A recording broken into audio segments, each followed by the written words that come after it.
Hey guys, tonight we head somewhere dim. Colder than any cave, wetter than regret, and smaller than your average pantry.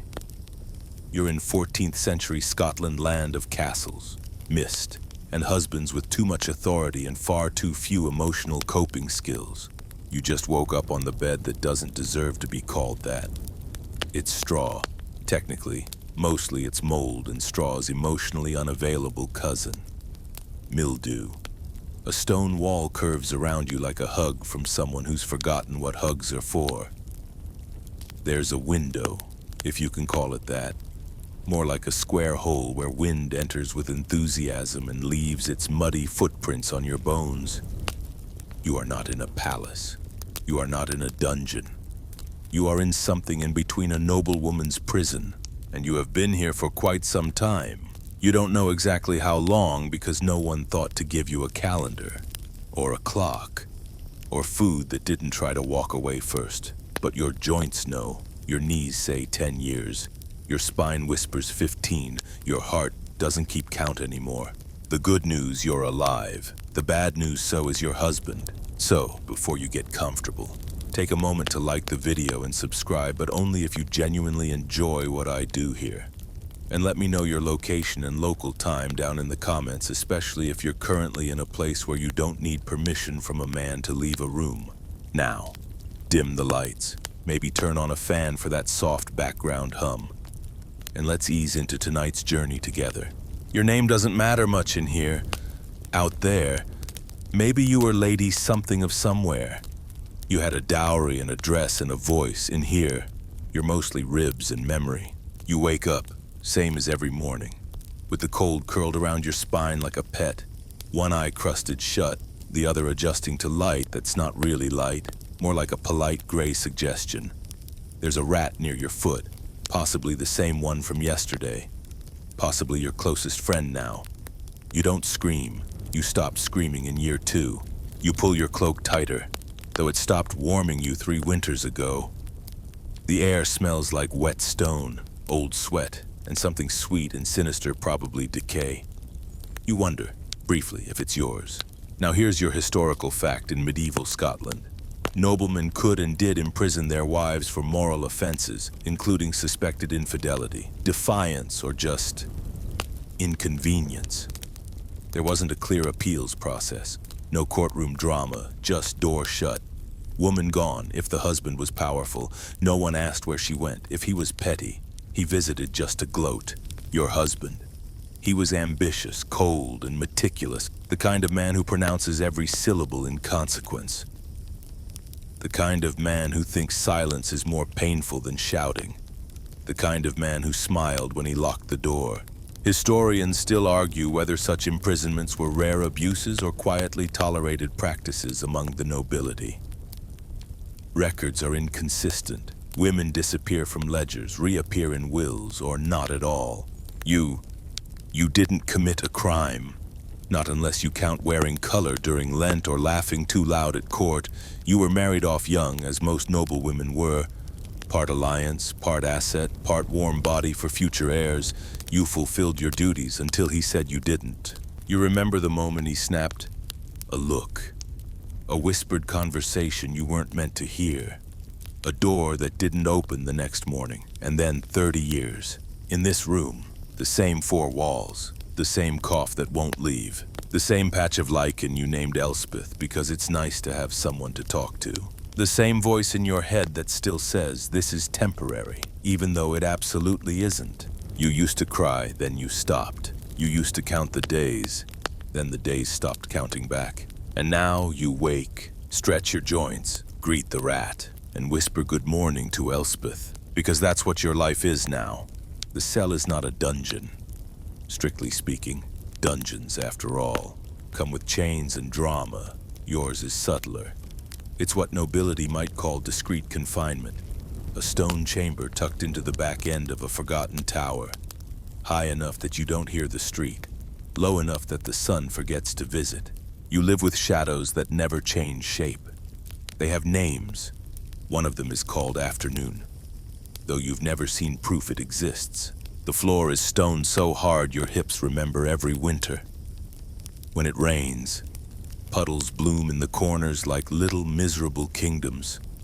The straw mattress is flattened and sour. It's replaced once every...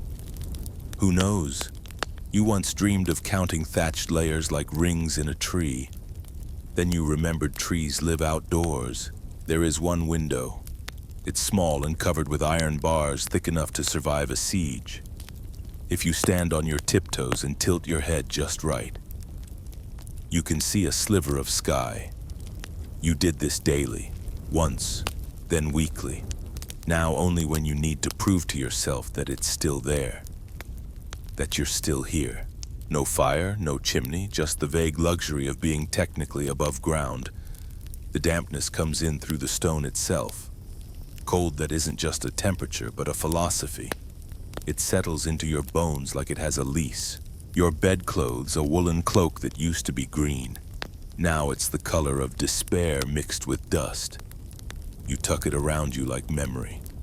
Sometimes, you imagine what it was like to wear this cloak upright, walking through a hall, your feet echoing on polished stone. That echo is gone now.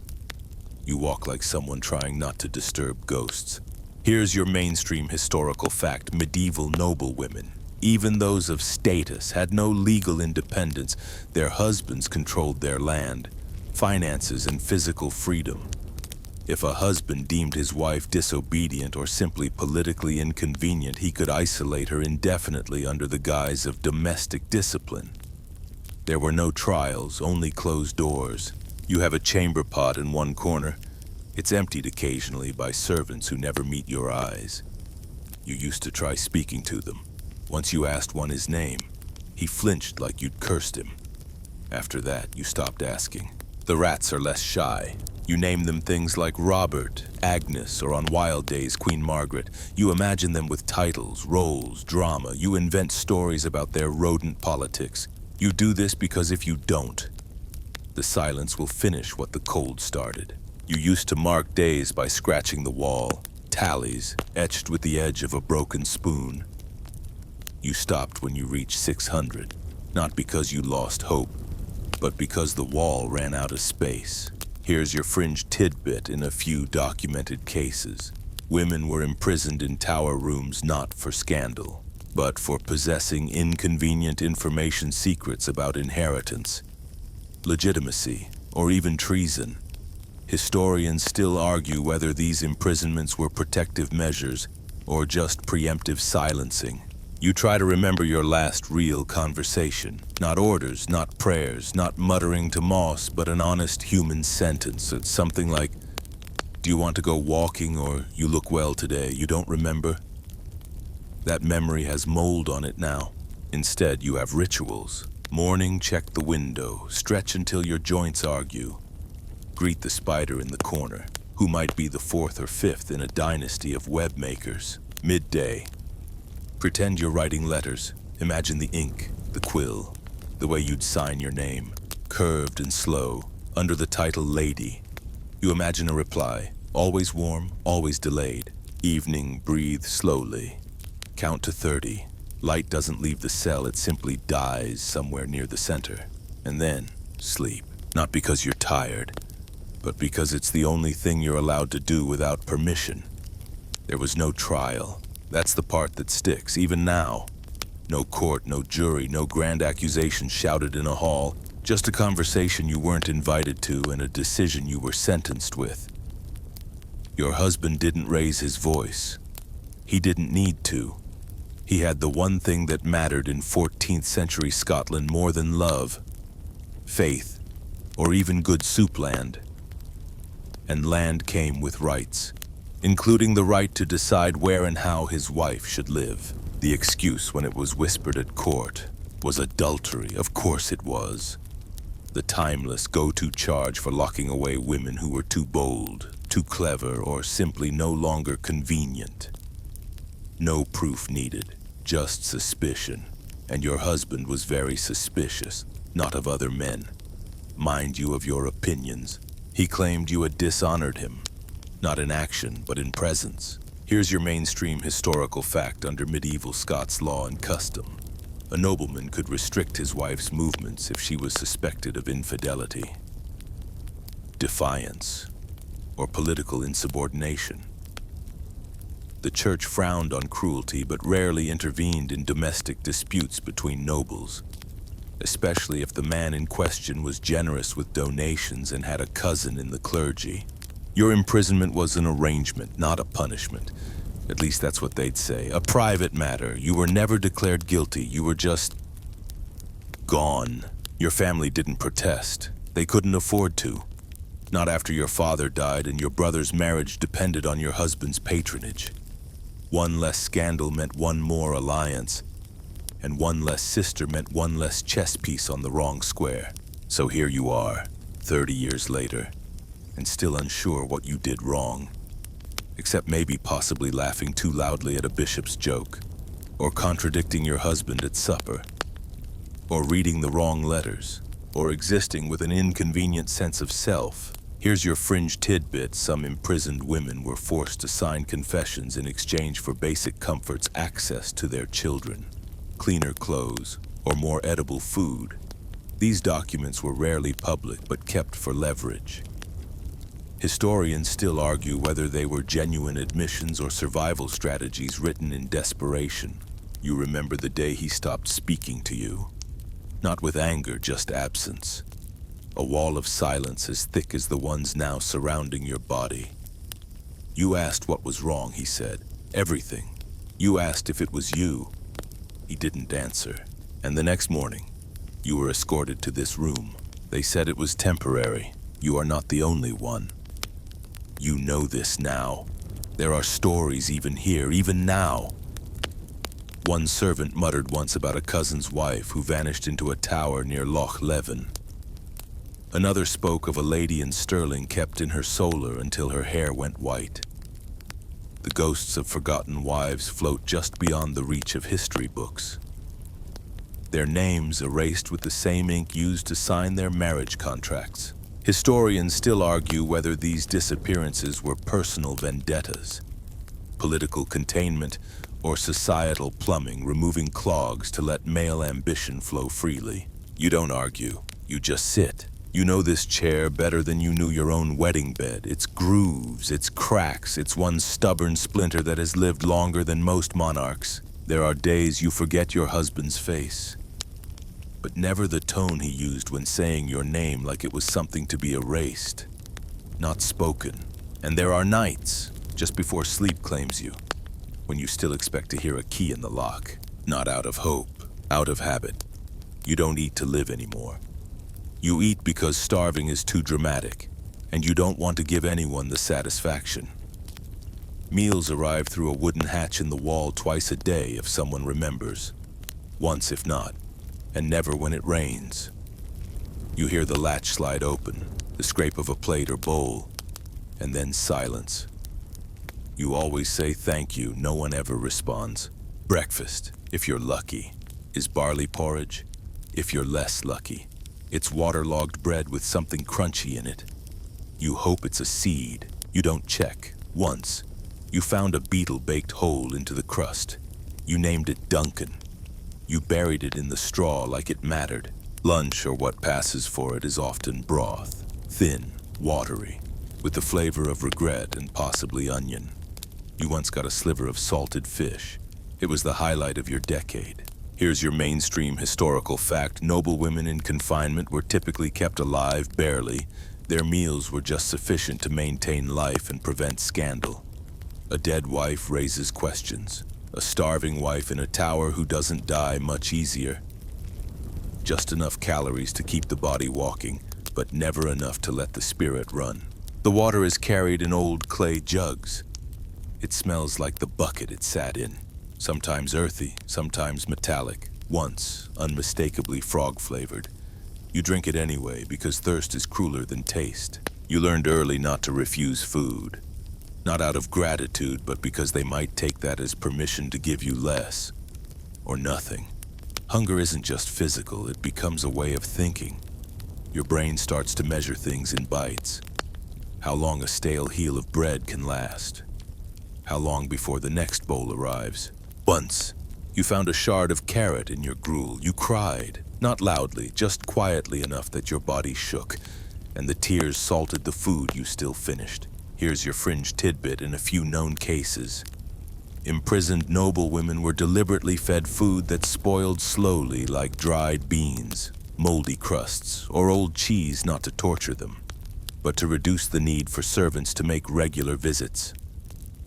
Historians still argue whether this was logistics or laziness cloaked as austerity. You keep your bowl clean, not because you're tidy, but because you've learned how ants find even a smear of grease. They march like an army. At first, you were disgusted. Now you mostly watch them. Sometimes you whisper stories as they pass, narrating their journey across the stone floor like a queen with no court left. One winter, you got nothing for 3 days. You thought maybe they had forgotten. You imagined your bones collapsing in on themselves like wet parchment. Then on the 4th day, a hot broth arrived so rich it left grease floating on the surface. You cried again. Then you panicked. What if this was a final kindness? You didn't sleep that night. You just stared at the wall, full and afraid. Historians still argue whether such brief kindnesses were bribes, apologies, or accidents. You've stopped wondering, you just eat. You always eat. Even when the bread is so hard it could be used as a weapon. Even when the porridge smells like someone dared it to ferment. Even when your hands shake too much to hold the spoon steady. Because hunger doesn't care about pride, and neither does the stone room you live in. So you chew, and swallow, and survive, again. By the end of year 7, or maybe it was year 10, it's hard to say, your mind starts growing furniture of its own. Invisible chairs, a fireplace that never lights, a hallway leading nowhere. You live in this world, but also in another one stitched from memory and dust. And that second world, it's louder than the first. You start talking to the stones, not out loud at first, just mentally. Quiet greetings, then questions, then full conversations. You imagine one of the stones is named Ewan. He's sensible, sarcastic, and always agrees with you about how dreadful your husband's hair must look now. Another stone is Mary. She's kind, but you suspect she lies to spare your feelings. You're not losing your mind, at least, not in the way people mean when they whisper it like a diagnosis. You're adapting, you're turning nothing into something. The same way people make dolls from straw, or joy from crumbs. You're still here, that's the only measurement that counts. Every morning you perform your rituals, 3 slow breaths, touch the wall. Count to 20. If you skip it, the room feels off. Not haunted, just tilted. Like reality is punishing you for not pretending properly. Here's your mainstream historical fact. Solitary confinement, especially in pre-modern times, was known to fracture the human mind. Without light, variety, or human contact, the brain invents structure. It creates schedules, patterns, even hallucinations to preserve a sense of self. It's not madness, it's maintenance. So you maintain. You polish a small pebble with the hem of your gown until it gleams. You use it to mark time, placing it on a different part of the window ledge each day. One day, you forget. You cry for 2 hours, not for the rock, for the routine it held together. You hum songs no one taught you. You hum to feel your voice echo. On your boldest days, you sing, just a note, one long, trembling syllable. The walls always sing back, even if the answer sounds like loneliness dressed as music. Here's your fringe detail. Imprisoned women were sometimes given scraps of parchment and ink, not for writing home, but to copy psalms or repentant prayers. A few turned these into coded letters or secret poems. Historians still argue whether these scraps were acts of rebellion or just survival written sideways. You don't get parchment, but you do get walls, and you've carved your name once, deep in the far corner behind a basket of rotted straw. Your name, not his. Just to remember that you existed before this room, that you weren't always someone's lesson or punishment. And on the really hard days, you celebrate holidays of your own invention. Feast of the Moving Shadow, Day of the Loud Rain, the Festival of 6 Breadcrumbs. You declare them solemn occasions.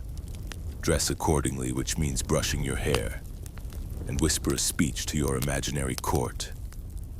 The court is made up of dust mites and the ghost of your old dog. Historians still argue whether these inner worlds created during isolation were symptoms of suffering or strategies for sanity. But let them argue. They didn't sleep beside moss named Fergus. You did, still do, and tomorrow you'll ask him how he slept, and he'll say, better than your husband ever deserved. Outside your stone box, the world has not paused. It spins, it sings, it burns, and it forgets. You hear whispers of it sometimes, carried in on the feet of servants who think you're too broken or too ghostly to notice. But you do. You always notice. A maid once dropped a scarf, soft wool, dyed blue. She didn't pick it up, left it there like an accident, but it smelled like open air and someone else's freedom. You held it to your face for an hour, then buried it under straw, too precious to use, too painful to see. You hear talk of battles. Names you remember from your wedding feast are now corpses in someone else's victory song. You think he died, and then, I suppose I outlived him. And that thought surprises you. You, the discarded wife, still breathing. Your sisters are gone. One was married to a knight with a ruined face, the other eloped with a traveling priest. You overheard a servant mutter something about its scandal, disgrace, and you smiled, because at least she got to leave the building. Your cousin Marjorie, the one with the laugh like a kettle, died in childbirth. You learned this from the cook, who said it like she was discussing spilled salt. You whisper the names at night, not because you're mourning, but because someone has to remember them. Here's your mainstream historical fact during the 14th century. Scotland saw waves of war, famine, and political upheaval. Women, especially noble women, were currency in that chaos. Their names shifted on parchments while their bodies remained confined, whether in marriage, cloisters, or stone rooms like yours. Your name, you suspect, has faded. You once imagined someone lighting a candle for you, but now you know that candles are for the visible. You dream of horses not galloping, not wild, just walking, their hooves in mud, their breath in fog. You were once small enough to be lifted into a saddle and told to hold tight. Now the memory of a horse seems as mythical as a dragon. There are moments, brief, cruel ones, when you imagine what he's doing. Your husband, eating goose, snoring in peace, complaining that no one salts the venison properly. You wonder if he ever thinks of you. Then you wonder if he ever really saw you, even before the door closed. Here's your fringe detail in certain Scottish households. Servants were discouraged from mentioning confined wives to their lords. It was considered bad luck or an unpleasant matter. One chronicler noted, "They vanish not in death, but in dialogue." Historians still argue whether this was superstition or simply silence weaponized into erasure. Once, a child's voice echoed down the corridor, laughing. You froze. It was so alien, so sharp and sweet that you nearly forgot how to breathe. A child, a real one. Not imagined, not remembered, alive, loud, and full of possibilities. You cried, not because you wanted a child, but because no child would ever know your name or your story. You were a preface torn out before the book was bound. You try not to hope anymore, but hope is a fungus. It grows in dark, damp places, and yours keeps growing back, no matter how many times you scrape it off. So you wait, and you breathe, and you whisper the names of people who no longer whisper yours, and the stone listens. Because someone has to. The thing about vanishing is it's not always sudden. Sometimes it's slow, like ink fading, like footsteps being buried under new snow. You realize, eventually, that you're not just locked in. You're being unremembered, and you are not the only one in the whispers and crumbs of overheard chatter. You begin to gather the names of others, women like you, once titled, once dressed in velvet and pearls, now silent notes and footnotes no one reads.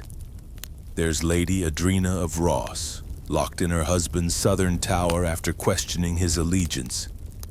Lady Ailsa, allegedly mad though more likely too clever. She was confined to an attic with no keyhole, only a priest and a prayer schedule.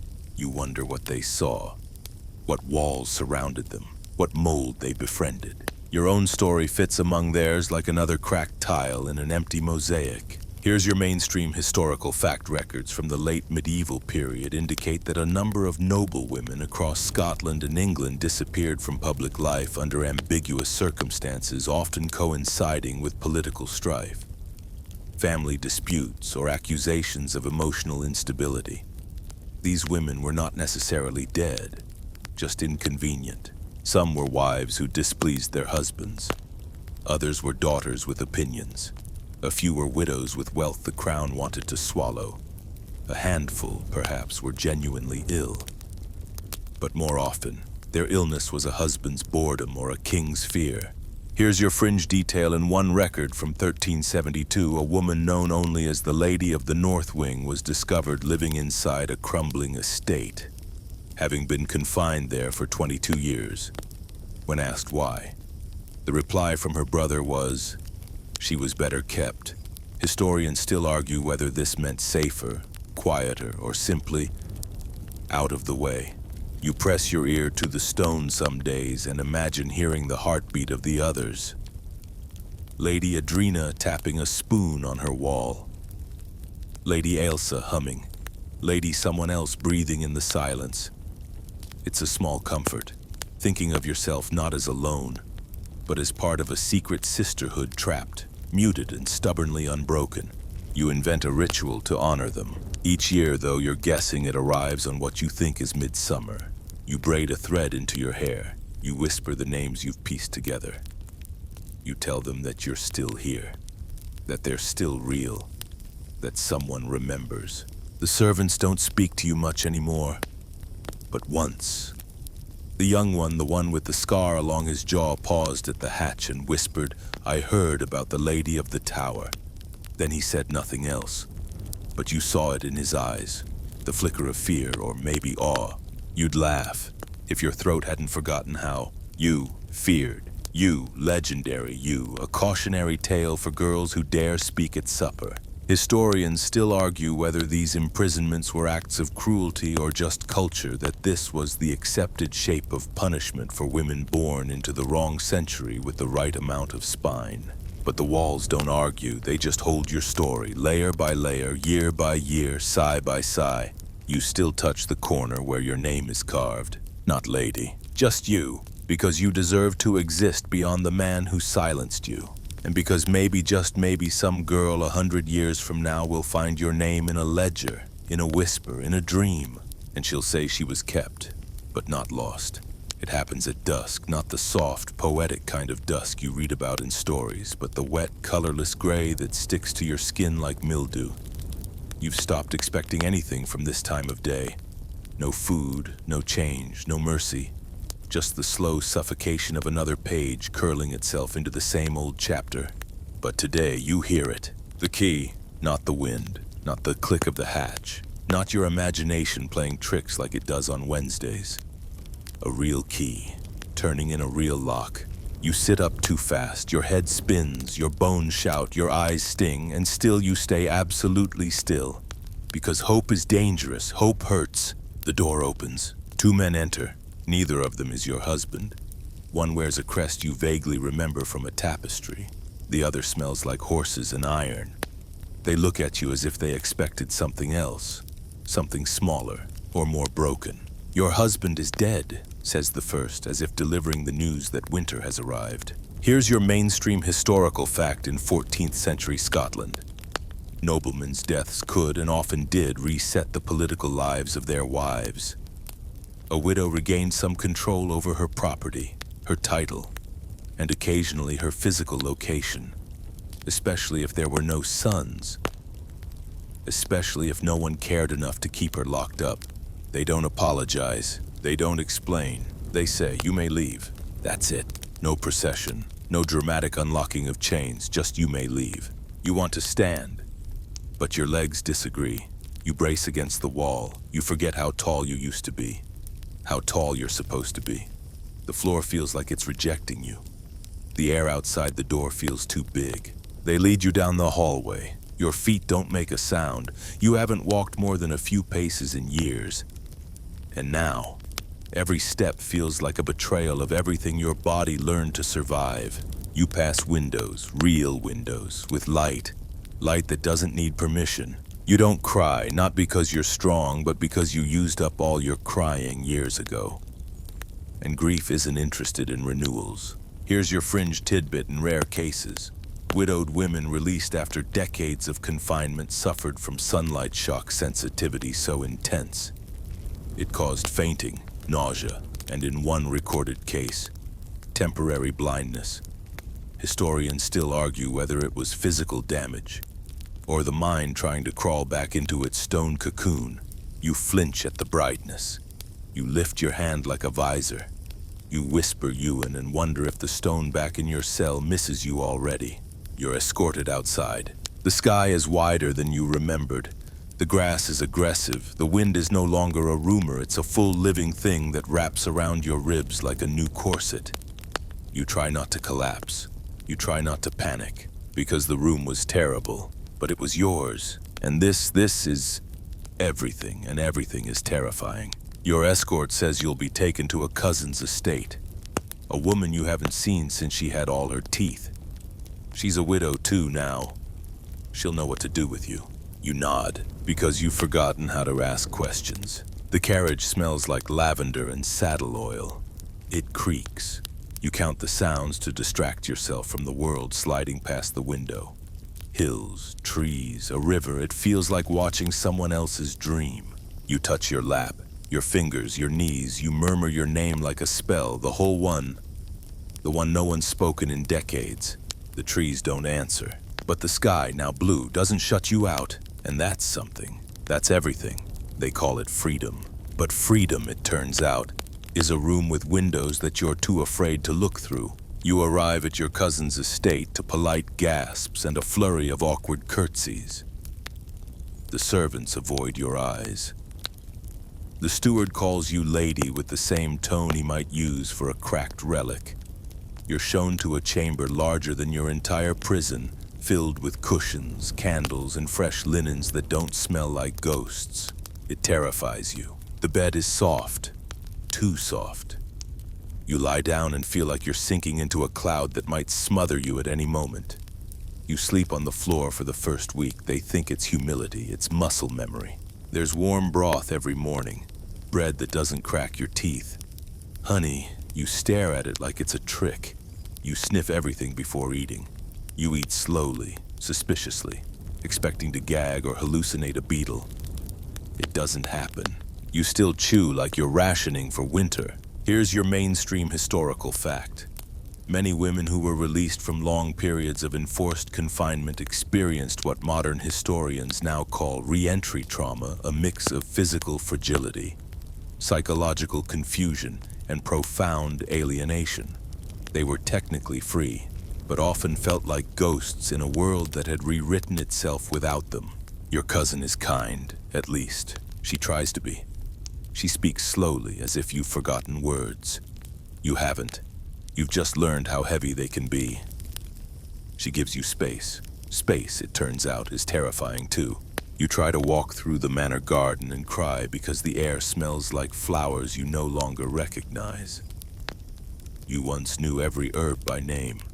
Now you confuse thyme for mint and call everything green. You attempt small things. Embroidery, music, talking. You sew one crooked line, then stop. You pick up a lute, strum once, then put it down like it burned you.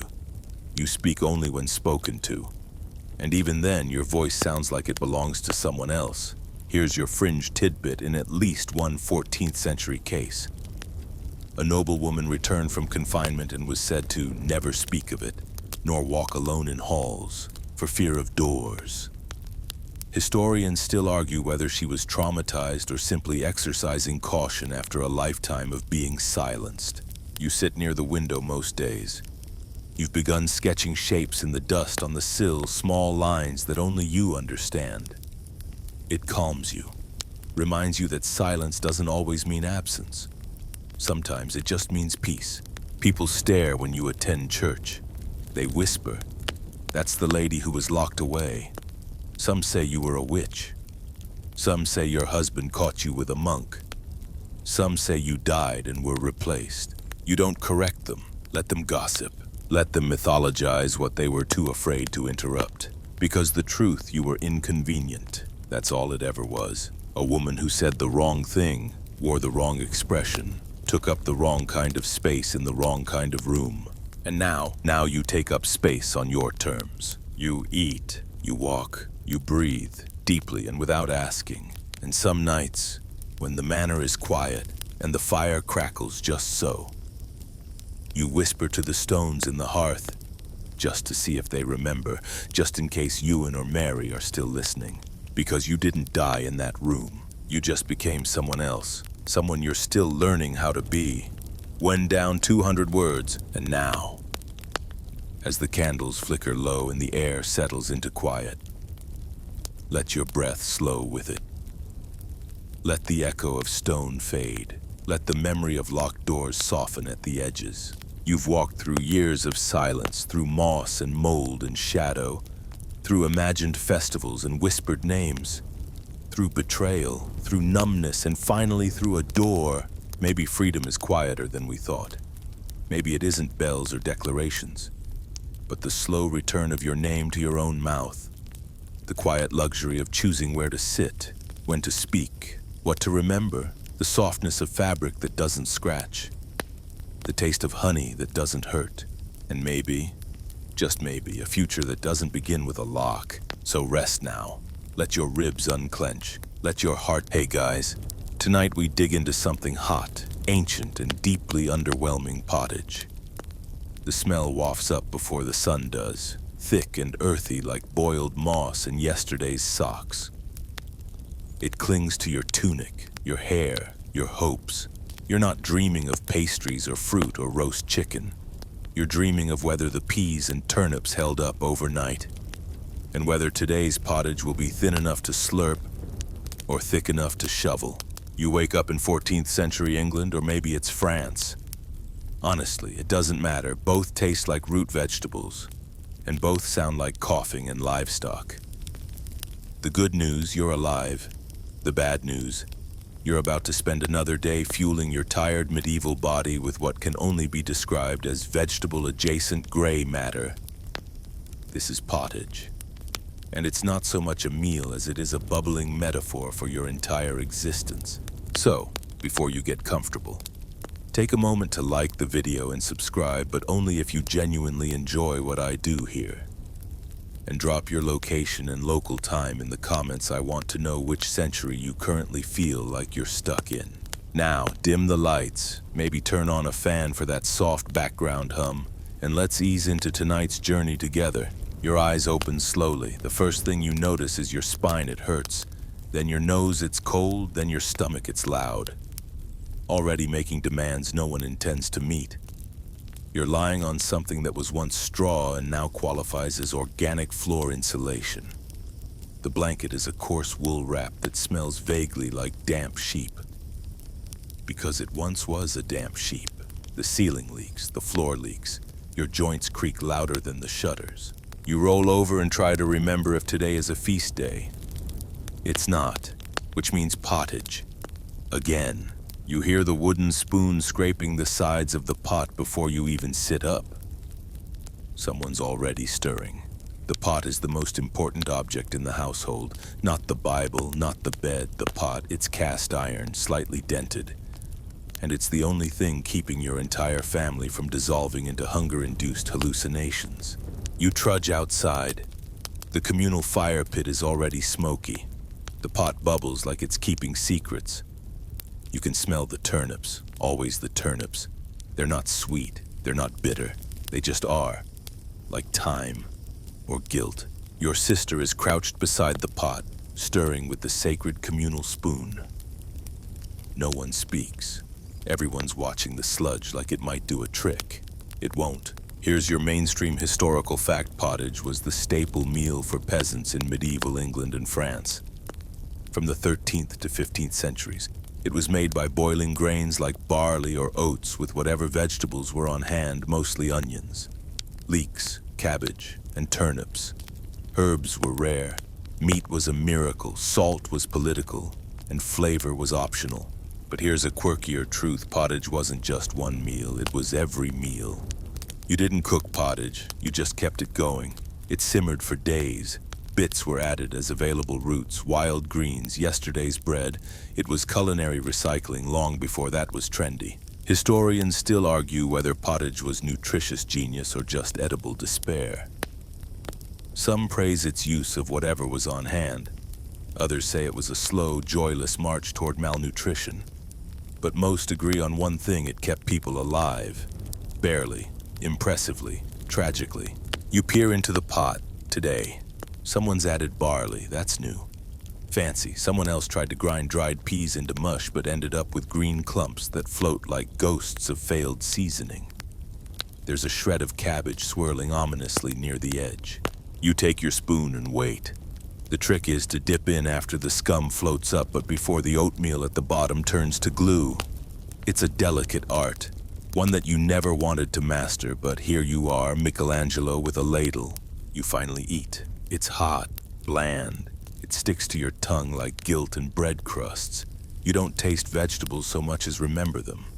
It fills your belly just enough to dull the growl, but not enough to grant satisfaction. It's not a meal, it's a truce. And you'll be back for more by nightfall. You wake again later that same morning, not because you were sleeping, really, but because that half snooze where your eyes close against the smoke doesn't count as rest. Your back still aches from the lumpy straw mat, and your breath mists as you exhale, which would be beautiful if it weren't a sign of just how cold it is inside your own house. You peel off the wool wrap and feel your joints complain, like they've aged a decade overnight. You're 22, which means you're already middle-aged by local standards. Congratulations, you've outlived the family goat. The pot outside is still simmering. You can hear the faint glug glug glug that tells you breakfast is technically being made. The good news, you don't have to think about what to eat. The bad news, it's pottage. Again. No surprises, no variations. Just different consistencies of hot sadness. You shuffle outside into the cold grayness of the morning. The sun has made no promises today. Just a faint glow behind a curtain of clouds. You step around puddles that are neither water nor mud, but something more existential.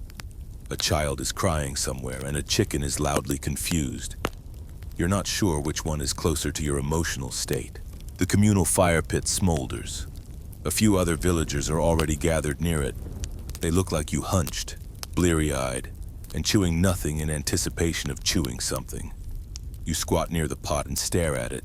It stares back, bubbling like it knows something you don't. Today's pottage is thin, probably too much water added after yesterday's ladle-scraped bottom. You can see onion skins floating on the surface like medieval confetti. There's a hint of turnip again, because there's always turnip. If vegetables were flavors of sadness, turnip would be melancholy, parsnip would be regret, and cabbage would be despair's soggy cousin. You take your place in the line and wait. Here's a mainstream historical fact. Peasants in medieval France and England often shared large communal pots within their homes or even small neighborhoods. Fuel was scarce, so food was often cooked once and reheated over and over. A single pot might serve as breakfast, lunch and dinner topped off as needed with water, herbs or anything recently foraged or regrettably found behind the chicken shed. You finally receive your serving, a slosh of gray-brown mystery ladled into a wooden bowl that leaks slightly if you tilt it wrong. It's lukewarm, textured like mud, and smells faintly of yesterday's socks.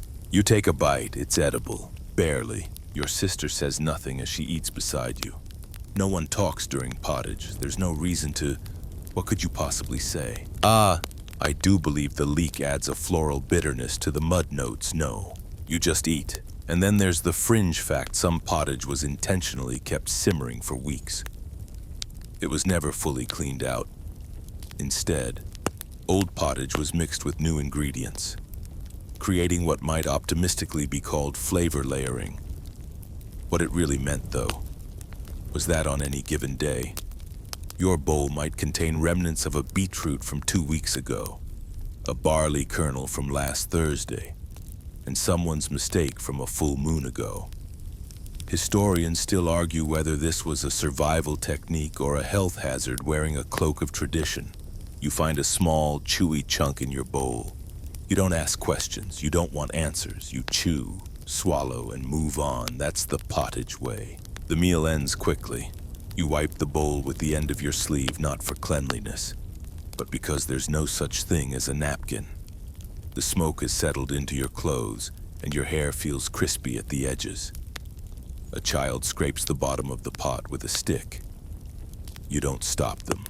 It's fair game. The pot is rinsed out with cold water and more firewood is added. It will bubble all day, patiently transforming scraps into dinner. Again, there's no breakfast menu, no variation, just different shades of survival. You walk back to your shack, stomach slightly less hollow, and pause. You glance back at the pot, still steaming, still waiting. You will return, because in the 13th century, hunger doesn't knock. It camps outside and waits for your spoon. Later that day, you find yourself staring into the pot again. The sun is higher now, but that doesn't mean warmer. Light filters through clouds like a guilty apology, and the wind reminds you that your clothes have exactly one job: fail to keep you warm. The pot is still bubbling. Of course it is. It always is. And you're about to add something to it, which means it's time to play history's slowest game of will this kill me. You squat beside the hearth, spoon in hand, and peer inside. The surface is murky with greenish wisps of boiled leaf clinging to the rim like tired flags. You can make out a turnip stub, a few grains of barley, and something that might be a bean or might be a rock. You reach into your apron pouch and drop in a prize, 2 wilted leeks, and a small parsnip. High cuisine, by medieval standards. This is the kind of meal people write ballads about if those people are cold, hungry, and deeply sarcastic. Let's be clear, pottage isn't a recipe, it's more of an ongoing edible situation. There is no start, there is only what's left. You throw in whatever you have. Pray it doesn't float in a suspicious way, and wait. Here's your mainstream historical fact: medieval pottage was a flexible, evolving stew that adapted to the seasons, the harvest, and the cook's luck. Spring meant wild herbs, summer gave peas, autumn brought root vegetables, and winter gave, turnips, always turnips, no matter the season. The goal was the same: fill the belly and keep the fire alive. You stir slowly, watching a chunk of something bob to the surface, and it might be cabbage. It might be regret. You prod it with the spoon. It sinks. Good enough. A neighbor appears, holding a handful of chopped onion skins and something that used to be bread. She adds it to the pot without a word, and you both nod solemnly in unspoken agreement that yes, this is dinner, and yes, we're pretending it's food. Let's pause for a moment and enjoy a fringe historical tidbit. There were people who deliberately added stale bread, called sops, into pottage to make it thicker and heartier. Sometimes that bread had mold, sometimes it had weevils. Either way, it was considered an upgrade: extra calories, extra bulk, and just a hint of existential dread. Historians still argue whether this was culinary resourcefulness or a slow descent into gastrointestinal purgatory. You drop a cracked egg into the pot and whisper a tiny blessing, just in case. The shell floats, you pretend not to notice. The fire crackles. The smoke stings your eyes. The air smells of boiled leek, old wool, and slightly burned hope. There's no seasoning. Salt is expensive, pepper is mythical. If you're lucky, someone might toss in a sprig of something green that isn't poisonous. If you're unlucky, someone might toss in something they think is green and not poisonous. It's a gamble every time. The pot thickens slightly as it boils.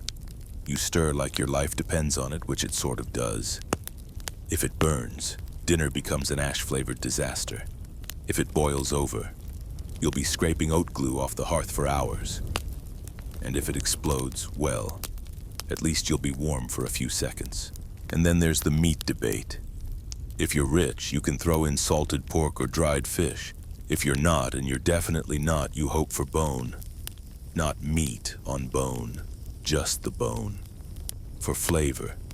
which it barely gives, unless the marrow is still clinging to life and has decided to share its secrets. You found a bone once, you still think about it. A dog bark echoes through the village.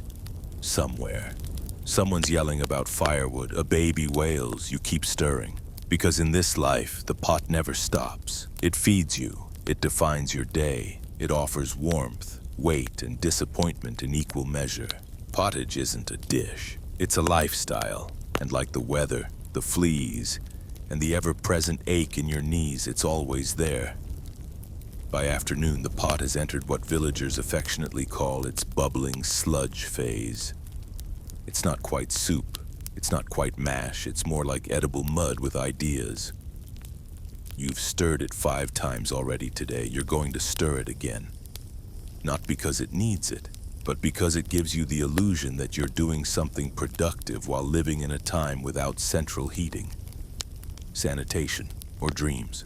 Smoke curls upward from the hearth like a warning.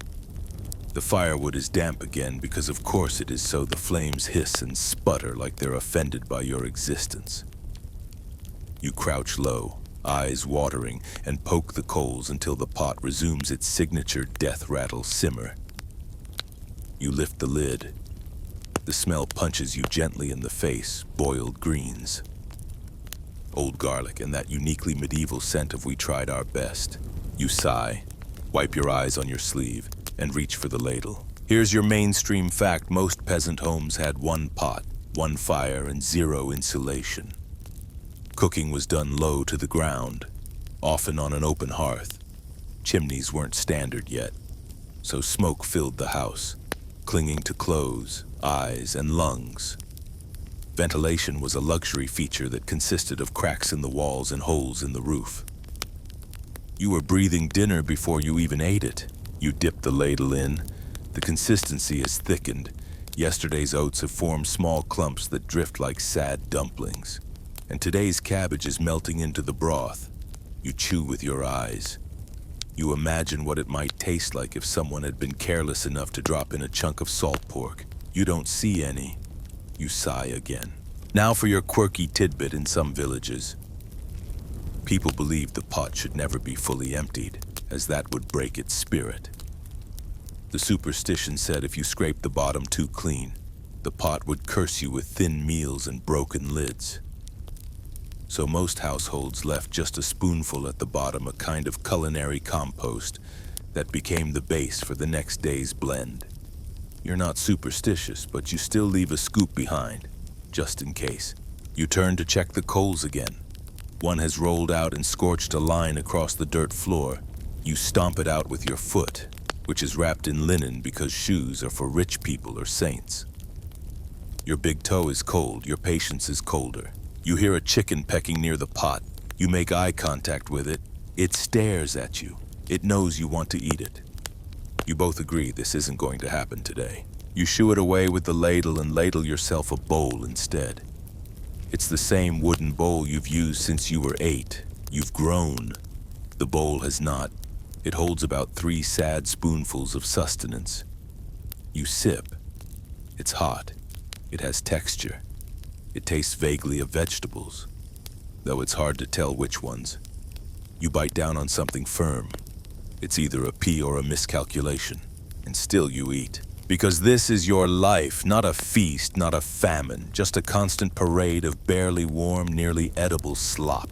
You finish your bowl and rinse it with water that may or may not be clean. You use your sleeve to dry it. Hygiene is more of a hope than a system. Back at the pot, the lid clunks into place, the fire hisses. The smoke swirls upward and settles again in your hair. Historians still argue whether the constant cooking of pottage represented efficiency, monotony, or quiet resistance to starvation. Some say it kept families alive. Others say it symbolized the slow boil of peasant misery under feudal rule. You think it's both. And now it's time to start chopping for dinner. The cycle never ends. The pot doesn't sleep. And neither do you, not really. Evening creeps in like a cold draft through your cracked wall, and once again it's pottage o'clock. The hearth glows dimly with the last effort of a dying fire, and you hunch beside the pot, back sore from a day of bending, chopping, hauling, and thinking about the 7,000 other bowls of pottage you've had in your life. The fire pops. A spark lands on your tunic, which is mostly holes held together by soot and disappointment. You pat it out with a seasoned hand. The pot is darker now. The longer it cooks, the murkier it gets. It has entered the stage of existential stew. There's something floating that might have been a carrot in its youth, and something else that's gelatinous. You ladle carefully. You don't want to trigger anything. Supper is served. This is where things get social, or at least medieval social, which means several people silently chewing while trying not to look too sad. Everyone has their bowl. Everyone eats with a wooden spoon or their fingers if the spoon was lost or borrowed indefinitely. You don't talk, you chew slowly, mechanically, trying not to chip a tooth on an overcooked barley lump. And here's a historical fact to chew on table manners. As we know them didn't exist. There were no forks, there was no personal space. People shared bowls, hands, breath, and occasionally a drop of cough into the pot. Nobles had servants to slice meat and wipe their faces. Peasants had sleeves, and even the cleanest sleeves still had traces of chicken coop. Your little brother slurps loudly. Your sister picks a stringy bit out of her teeth. You find a clump of something chewy and unplaceable. You eat it anyway. It's not good, but it's food, probably. Then comes the unspoken ritual, the bottom scrape. Once everyone's had their share, someone, usually the hungriest, gets to scrape whatever's left. This person is either lucky or cursed. Today, it's you. You scrape, you get sludge. Conglomerated oat cement with turnip particles and an onion shard. It could power a small village or permanently seal a stone wall. You eat it. Let's take a moment to talk class differences, because while you're scraping oat tar off the pot, the nobility is feasting upstairs in their smoky great halls. But don't envy them too quickly. Here's your fringe tidbit: pottage was not just a peasant dish. Nobles ate it too, often called frumenti or mortrus, jazzed up with spices and meats and things peasants couldn't spell, let alone taste. But even those fancy versions sat next to questionable meat pies and fish that had been preserved a bit too enthusiastically. Historians still argue whether noble diets were luxurious or just a more expensive way to get food poisoning. You'll stick with your mystery oat goo. Thanks. You finish the last bite. It's gritty, not from spice, from actual grit. Then comes cleanup. You don't wash the pot. You rinse it, sort of. Maybe a handful of water, maybe a rag if someone hasn't repurposed it for shoe padding. But fully cleaning the pot, no way, because if you strip it down, you lose the base flavor, the ancient, deeply embedded seasoning of 1,000 previous meals. Some call it disgusting. You call it dinner. There's a rhythm to this life. Not a good rhythm, more like the rhythm of a cracked drum being beaten underwater. But it's familiar. Stir, sip, survive. You glance at the pot one more time. Tomorrow's batch will start soon, probably with the last third of an onion and whatever herbs someone forgot to steal from the monastery garden. It won't be good, but it will be there. And in this world, that's everything. Let's pretend, just for fun, that you weren't a dirt-smeared peasant. Let's say you're upstairs, somewhere in a stone hall that smells like roasted meat and wet dog, with a tunic too tight and a goblet too heavy. You're a noble now. Congratulations. Enjoy your gout. You look down the long table lit by candles and crushed hopes. A jester's doing something embarrassing in the corner. The meat is overcooked. The fish is undercooked. And someone nearby is definitely going to die from whatever is inside that pie. But at least you're not eating pottage. Right. Well, sort of. Because here's the catch: nobles didn't avoid pottage. They just disguised it. Yours is called mortrus, made with ground meats and expensive spices if the trade routes are functioning and the merchant didn't drown. It's thicker, richer, browner, still unphotogenic, still soupy. You dip trenchers of stale bread into it, because forks won't exist for another few centuries. The bread acts as a plate, or a sponge, or a sad gesture toward hygiene. And now for the mainstream fact, while the peasantry relied on pottage for every meal, nobles consumed pottage-like dishes too, often with wheat instead of barley, eggs if they could be spared, and animal products to elevate the slop into dining. It wasn't haute cuisine, it was medieval oatish. A servant passes you a dish of something that might be liver, might be pigeon, and definitely smells like old courage. It's buried in a puddle of spiced mush. You smile faintly and pretend to enjoy it, because in this world, the performance is half the meal. The table groans under the weight of bread loaves that could shatter windows, meat pies bubbling with mysterious intentions, and gravy boats filled with lukewarm treachery. Across from you, a noblewoman dabs her mouth with a cloth napkin that has never been washed. Her hands are covered in rings. Her teeth are not present. You begin to miss your turnip-stained bowl. Here's your fringe tidbit. Medieval noble kitchens sometimes served pottage that included almond milk, sugar, and dried fruits, especially during fast days when meat was forbidden. The result was a sticky, sweet porridge-adjacent thing that no one really enjoyed, but everyone agreed was appropriate. Historians still argue whether it was a delicacy or just a fancy punishment for being too rich to be hungry. And of course, everything is lukewarm. Why? Because the kitchens are far away from the dining hall. Your food traveled a mile uphill through freezing air and underpaid boys before it arrived. By the time it hits your trencher, it's the temperature of apathy. The lord of the manor slaps his belly and demands wine. He slurs a story about a wild boar that ends with someone vomiting in the rushes. A dog licks a dripping spoon and no one stops it. The minstrels play something too jaunty for the smell in the room. And you, noble peasant for a day, realize something extraordinary. The food is worse. At least your pottage didn't pretend to be anything it wasn't. It was humble, hot, and consistent. These dishes, they're pride-wearing mold.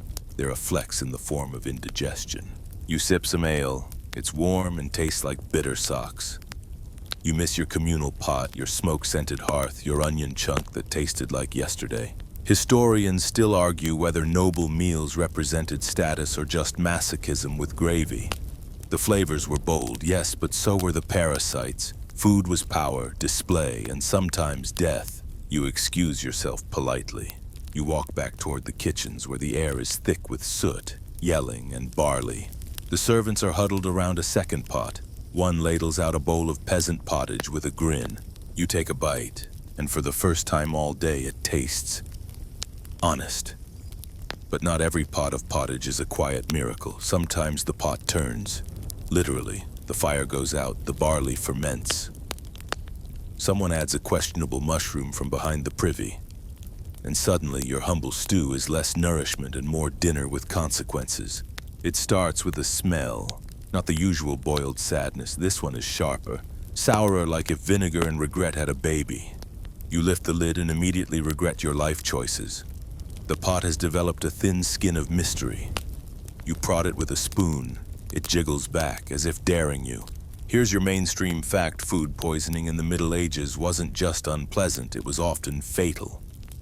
Without refrigeration, clear hygiene standards, or anyone to tell you not to reboil the same mixture for 5 days straight, pottage could become a bacterial cocktail. Medieval people didn't know about salmonella, but they did know the symptoms: sweating, cramping, vomiting into a ditch, and asking your priest if your soul was still redeemable. And now, for your daily weird, there are historical mentions, half real, half whispered, that some communities believed spoiled pottage was the work of evil spirits or fairies, especially if the stew hummed or bubbled without heat. One woman was accused of cursing the pot after a particularly gassy batch made half her village ill. Historians still argue whether this was legitimate fear or a convenient excuse to exile someone who owed 3 chickens. You're not sure what's wrong with today's batch, but it looks alive, and no one's hungry enough to test it. So the pot is taken outside and dumped behind the thatched hut, where even the pigs sniff and walk away. That's when you know it's serious. So what do you do when pottage fails? You scavenge. You and your siblings head to the woods. You gather sorrel, dandelion greens, maybe a limp carrot if the earth is generous. You avoid mushrooms, mostly. Unless you want to wake up seeing demons or not at all. One boy found a rabbit last week. That rabbit is now a story because it fed 10 and left everyone licking fingers like they just discovered flavor. Back at home, someone found a small bone, maybe pork, maybe not. It's thrown in with wild herbs and a splash of rainwater. You restart the pot, whispering small apologies to the gods of digestion. It simmers again. The new batch looks better. You add stale bread to thicken it. You add a turnip because of course you do. You always add a turnip. At this point, you're convinced they're self-replicating. You eat carefully, slowly, waiting for that gut feeling, not the metaphorical kind, the is this safe kind, so far so good. But then your neighbor stumbles over, pale as linen. He mutters that his wife can't stop vomiting, that their pot was off, that the cat refused it, and that the cat eats leather boots. You nod, you know the signs. Sometimes dinner just tries to kill you. There are no doctors, only healers, who wave herbs and chant blessings and occasionally tell you to bleed into a bowl because your humors are unbalanced. The village wise woman offers mint leaves and tells you to lie down on the clean straw, which is just regular straw with less mud. It's a slow wait, most survive, some don't. You're lucky. Today's pottage only numbed your taste buds, not your organs. Historians still argue whether pottage's reputation as a staple was due to its practicality or a lack of better options. Was it culinary genius, or was it simply the only thing left after the rats took the grain? Either way, you survive another night. The fire dies down, the pot goes silent, you wash your bowl in cold water and hang it by the wall. You sleep lightly, listening for the bubbling that will start again in the morning. Because in this house, the pot is never really empty, and tomorrow you stir again. Morning again.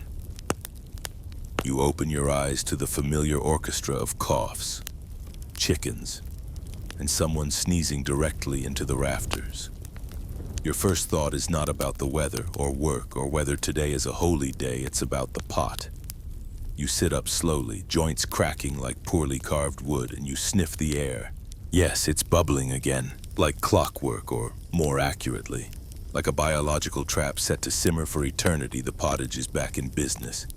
Someone's already added onion peels and yesterday's barley. It smells slightly better than despair. This isn't just food anymore. It's a full lifestyle commitment. You shuffle over to the fire. It's been restarted with damp twigs and dry curses. A fresh layer of scum circles the edge of the pot like a medieval aura. You stir with the big wooden spoon, the one that's seen 3 generations of your family and once doubled as a weapon in a neighborly feud. You glance down into the swirl of half-recognizable ingredients, and you realize you've eaten some form of this same pottage every single day for your entire life. Here's the mainstream fact: pottage wasn't just a meal, it was the meal. It was breakfast, lunch, and dinner. It was what fed you before a day of labor, what you collapsed into at dusk, and what you reheated when your guests arrived unannounced and undernourished. No holiday could escape it. Even on feast days. You started with pottage, only maybe this time. It had beans and a garnish, if you were lucky. And here's a fun historical tidbit. Some chroniclers describe pottage as so ever-present that entire communities could identify families by the smell of their pot, like medieval perfume. Ah yes, the Thompsons. Turnip and garlic again. Historians still argue whether this created neighborly pride or nose-based feuds. Your bowl is passed to you, and you sip. This morning's brew is thinner, more cabbage, less chew. It tastes of warm broth and distant memories. You've forgotten what fresh tastes like, but you remember comfort, and somehow this is it. Outside, the wind howls. You throw on your threadbare cloak, grab a basket, and head out to gather. Wild sorrel, nettles, a bruised apple if fortune smiles. Everything you find ends up in the pot. The pot does not discriminate. It welcomes herbs, scraps, roots, even the occasional accidental insect. you've stopped caring. And that's when it hits you. You're not just eating pottage, you're becoming it. You're predictable, durable, mildly flavored, reheated by necessity, and no matter what life throws into you, you just keep going. There's a strange peace in it. You return by noon, stir, sip, serve. Someone brings a fish head, an actual miracle, and it's promptly boiled into the mix. You imagine the fish's last thoughts as it's reduced to stock. Probably envy, that it's not you, endlessly recycled in a medieval stew loop, and yet you survive. That's the magic of pottage. It doesn't make life better, but it keeps life going. It hums beneath your existence like the drone of bees or gossip, always present, never thrilling, relentlessly useful. Historians still argue whether the endless cycle of pottage dulled the medieval palate or created resilience in the face of scarcity. But you know the truth. Pottage made you into a survivor. You eat again, you swallow again, you sleep again, and tomorrow you stir again. Because in your world, the pot isn't just food, it's family, it's routine, it's forever. The years roll past like uneven wagon wheels. You barely notice the changing seasons anymore except by the different weeds in the pot. Spring brings nettles.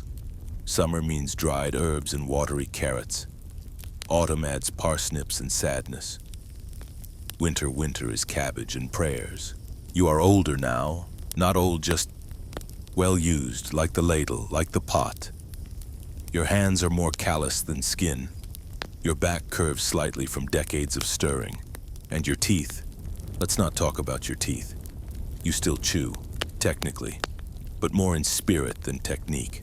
And still, the pottage simmers. Always the same pot, always the same rhythm. Wake, stoke fire, add scraps, stir, serve, survive.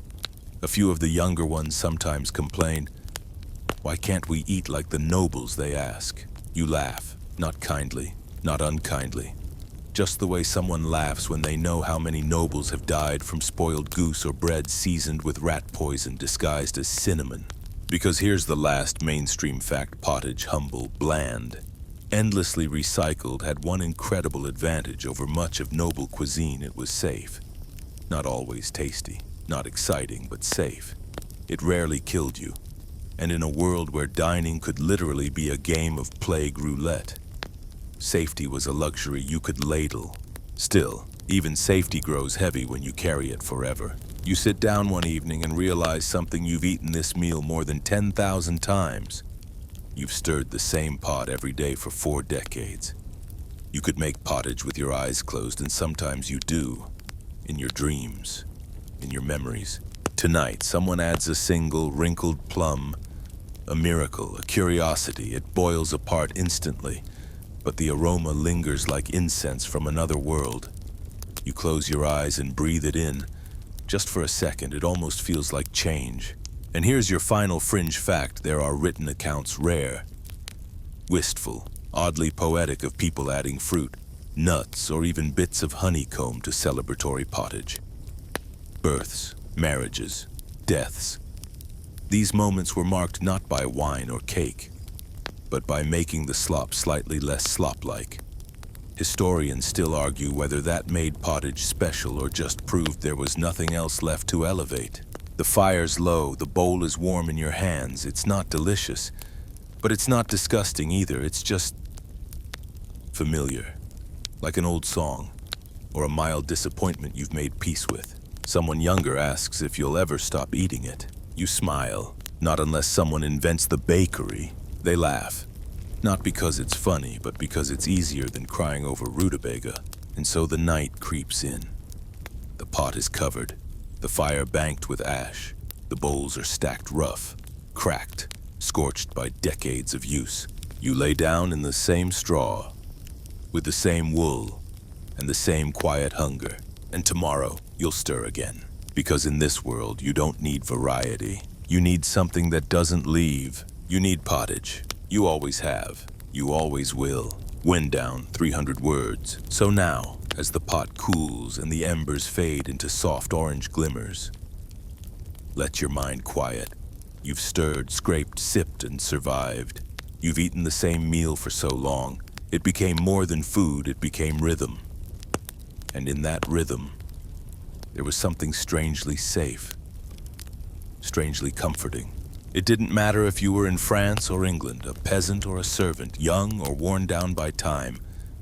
The pot was always there, bubbling, waiting, asking for nothing but a few scraps and a little patience. And somehow it gave you everything. Not joy, not satisfaction, not culinary brilliance, but continuity. Something warm in a cold world. Something edible in a place where not much else was. So tonight, as you settle beneath your blanket or whatever counts as one, let that simplicity hold you. Let the steam from the imaginary pot curl through your thoughts like a lullaby.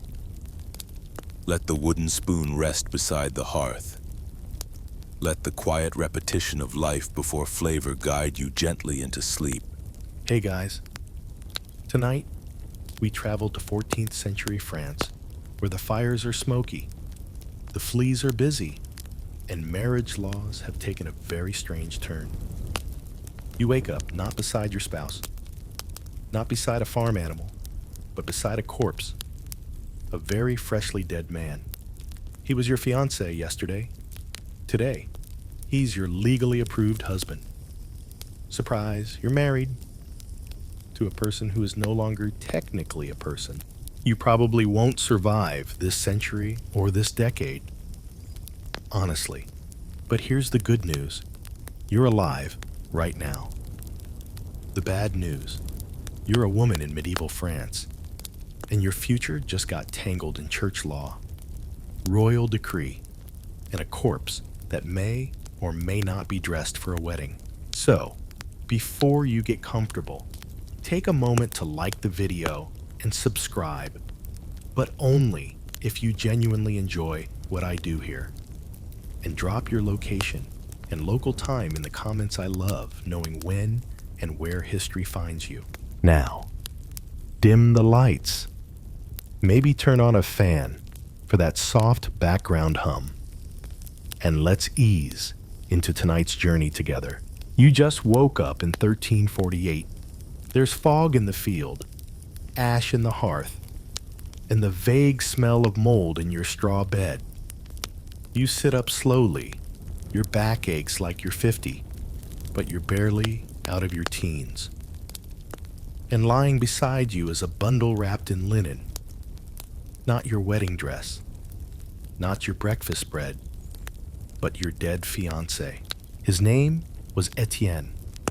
Yesterday, he had a cough. Today, he has rigor mortis. You're not crying. Not exactly. You're staring. Not because you're in shock, but because your family has already begun discussing the wedding. Yes, the wedding. The one you're still going to have. To the corpse. It sounds like a nightmare. But in 14th century France, this is a perfectly valid legal practice. It's called mariage posthume, or posthumous marriage. And yes, it's an actual thing. While relatively rare, it was practiced with just enough frequency and solemnity to be considered a respectable solution for inconvenient deaths. If the fiancé dies suddenly, especially if the woman is already pregnant, or the banns have been read, it's better to finish the marriage than deal with the shame. Here's the mainstream historical fact in medieval France. Social order and inheritance law were often more important than living participants. The Catholic Church didn't exactly endorse necromantic matrimony, but it didn't prohibit it either, not if it protected a woman's virtue, the legitimacy of her children, or the stability of family estates. The French crown itself would later codify the practice more formally in the 20th century, but its roots were planted much earlier.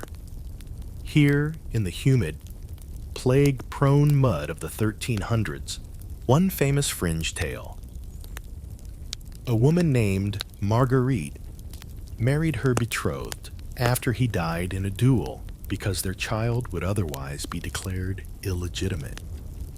The priest performed the ceremony with a sword laid in the dead man's place, because the body was no longer presentable. Or maybe because no one wanted to hold the corpse upright for the vows. You understand. Historians still argue whether these ceremonies were acts of love, coercion, or legal desperation.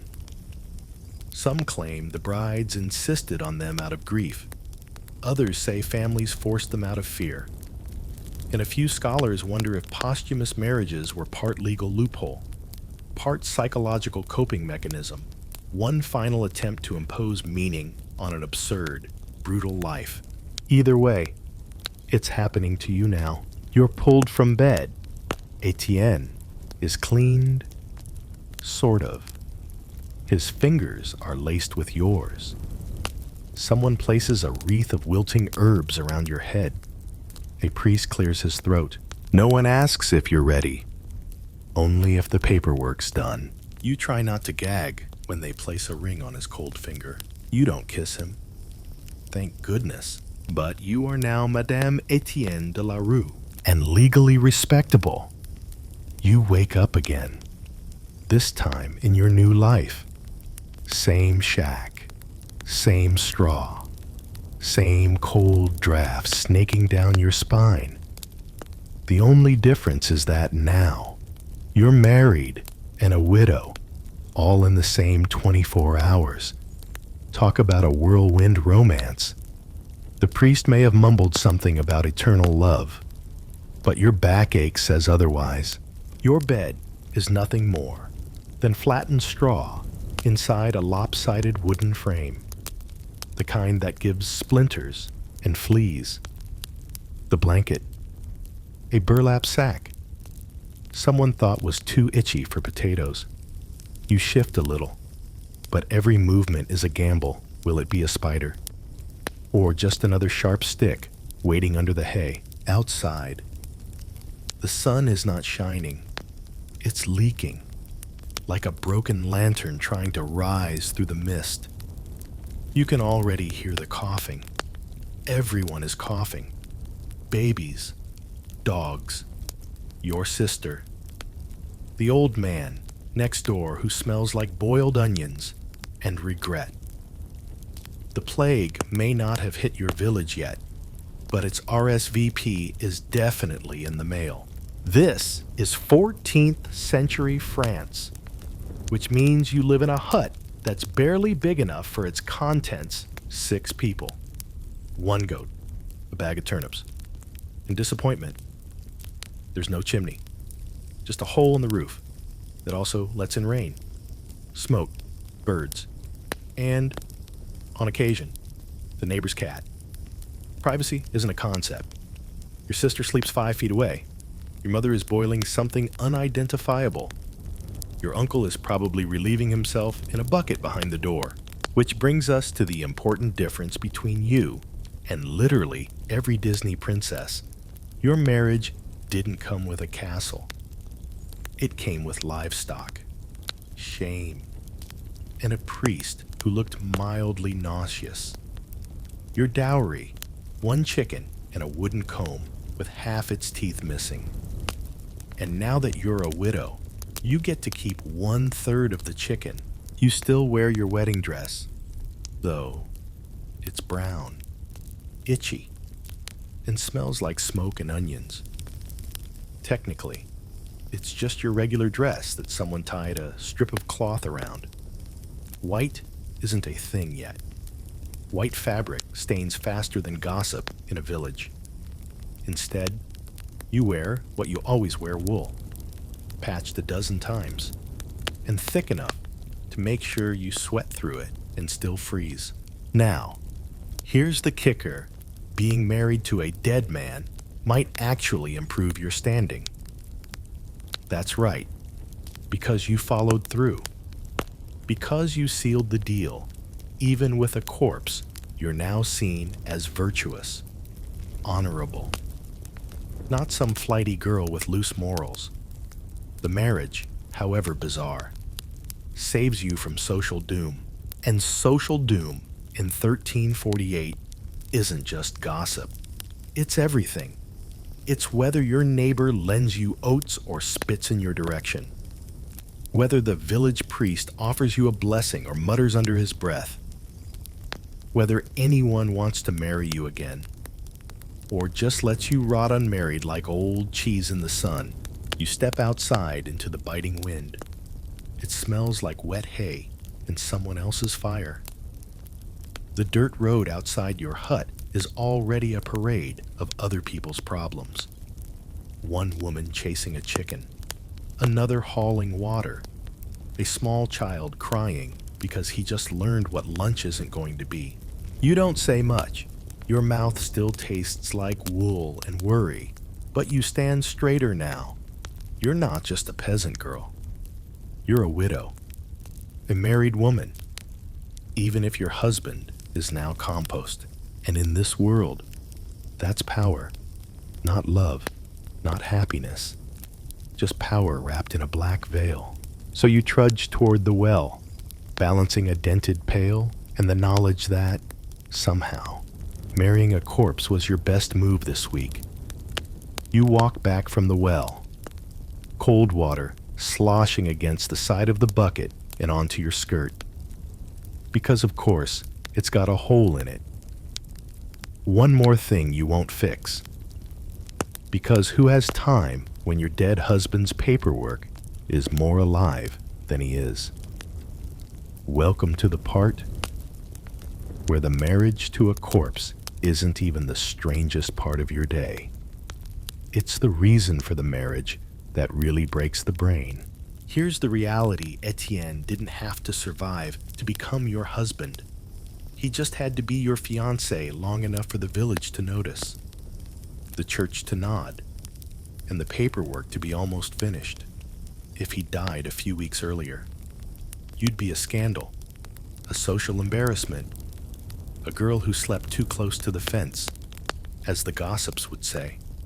But now you're something much more valuable, a respectable widow. That's the point of this whole grim little ritual. You're not marrying Etienne because you love him, or even because you miss him. You're marrying him because it's better than the alternative. You see, if you'd been engaged and he died before the wedding, any child you bore, even his, would be labeled illegitimate. And in the 14th century, that's about as socially acceptable as licking coins during a plague outbreak. The church, surprisingly, is somewhat chill about this. If the couple was betrothed, the banns were read, and both families agreed. A posthumous marriage could be allowed to go through. A priest would officiate, sometimes standing next to a body, sometimes just pretending it was there. You say the vows. You sign the paper. Voila, legally married to someone whose last words were probably, "I think I just need a nap." Here's your mainstream fact. The practice of mariage posthume in medieval France, while rare, served as a social and legal tool. It protected property rights, inheritance claims, and the reputations of families who had invested time, livestock, and money into a union that was rudely interrupted by mortality. And now, the fringe fact in at least one bizarre case recorded centuries later, but echoed by earlier examples. A woman petitioned to marry her fiancé after he was executed for crimes against the crown. Her argument that they'd planned to wed, and that by marrying his corpse, she could restore his honor and secure her own status. The king approved. The body was brought out for a legal, though not exactly lively ceremony. Historians still argue whether these arrangements were driven by genuine emotion or simply social necessity. Was it love law, or was it something in between, a cultural coping mechanism for a world where death came faster than wedding feasts could be planned? In your case, it doesn't really matter what your heart feels. What matters is that your name is now clean, your family's reputation is intact, and you might inherit a piece of Etienne's meager belongings. His boots, perhaps. His belt. Certainly not his debts. You hope? Though that'll be another village debate. You return home to find your mother sewing a mourning veil. Not because she's sad. She's just glad you didn't disgrace the family. He may be dead, she mutters. But at least he died after agreeing to marry you. Comforting. You sit by the fire, trying to get warm. Someone hands you a bowl of pottage turnip paste, as usual, with a hint of whatever we scraped off the side of the pot. You sip in silence and wonder, as steam curls around your face, what your wedding day would have been like if Etienne hadn't coughed himself into history. Would he have smiled? Would you have been nervous? Would you have cared? But none of that happened. All that mattered was this: you wore the veil. You said the words. And you're now married in the eyes of the law, the village, and possibly a very confused priest. You didn't marry for love. You married because not marrying would have been worse. And in the 14th century, that's what romance looks like. You thought the hard part was over. You said the vows. You wore the veil. You stood beside a dead man and smiled like you weren't internally screaming. But now comes the part no one warns you about: the paperwork. Because in 14th century France, even your grief gets notarized. The village scribe has a hunchback, a bad attitude, and a quill that drips more ink than words. He sits behind a lopsided table near the church and smells like boiled cabbage and moldy parchment. And now he's shoving a thick page at you, because being legally married to a corpse doesn't just happen. It has to be approved. Here's how it works first. Someone, usually your family, petitions the local authorities for what's essentially a retroactive marriage license. You explain that the wedding would have happened, the vows were intended, and the only problem is that the groom is no longer breathing. Seems minor, just a formality. The bishop's office might send someone to verify that the couple had plans. Witnesses will be called, and sometimes the king himself gets involved. Nothing says romance like a royal seal and a witness list made up of livestock owners. Your mainstream fact: posthumous marriages had to pass through layers of local and sometimes royal bureaucracy. The ceremony might be blessed by the church, but the legalities had to be airtight because property, inheritance, and legitimacy were at stake. And in a century where most people couldn't read, the people who could read were the ones who got to decide whether you were legally respectable or morally ruined. And that brings us to the fringe tidbit in one account. A French bishop presided over a wedding in which the dead groom's body was dressed in full ceremonial clothing, propped upright in a chair, and seated at the altar. The bride said her vows. Someone tied a ribbon between their wrists, and a ring was carefully forced onto the deceased's hand. The bishop blessed the union and promptly went home to wash his hands, possibly with holy water. Now, historians still argue whether such elaborate corpse-inclusive weddings were symbolic, or if they were local flourishes added for drama or dignity.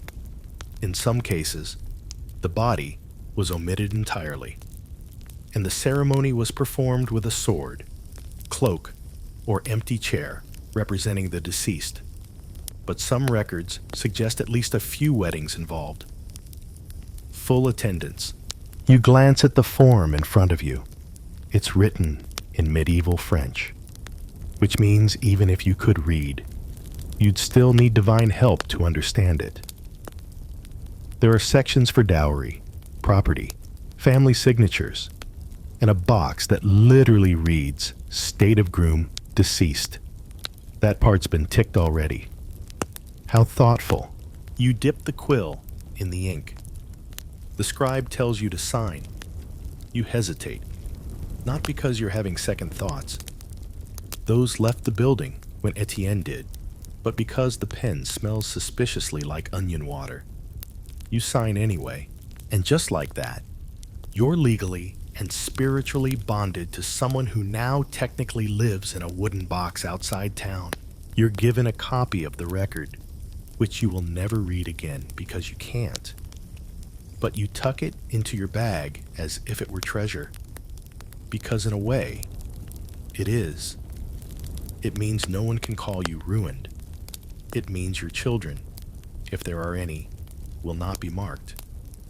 It means your next husband, should he be fortunate enough to survive the flu, won't have to explain your situation at dinner parties, or whatever counts as a dinner party when food is mostly boiled weeds.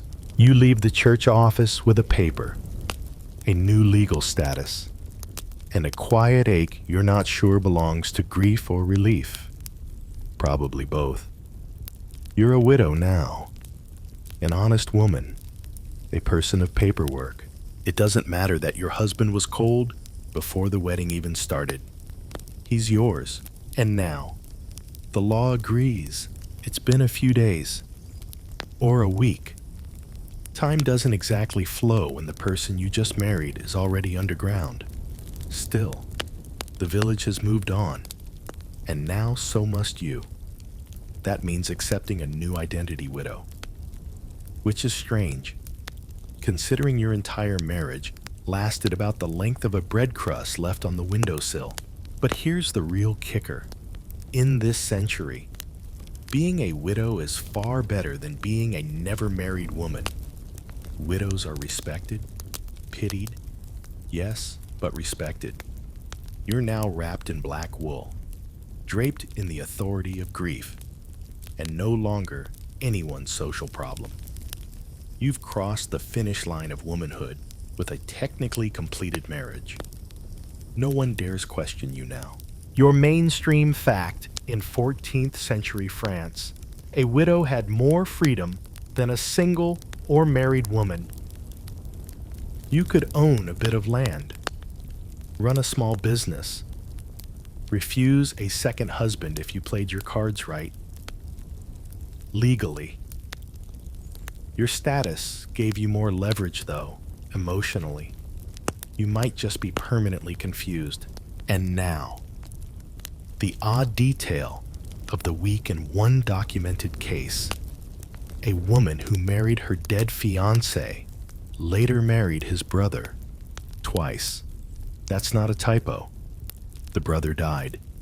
She remarried him again, which raises both eyebrows and serious questions about curses, poor luck, and the family's ability to keep men alive for more than a few winters.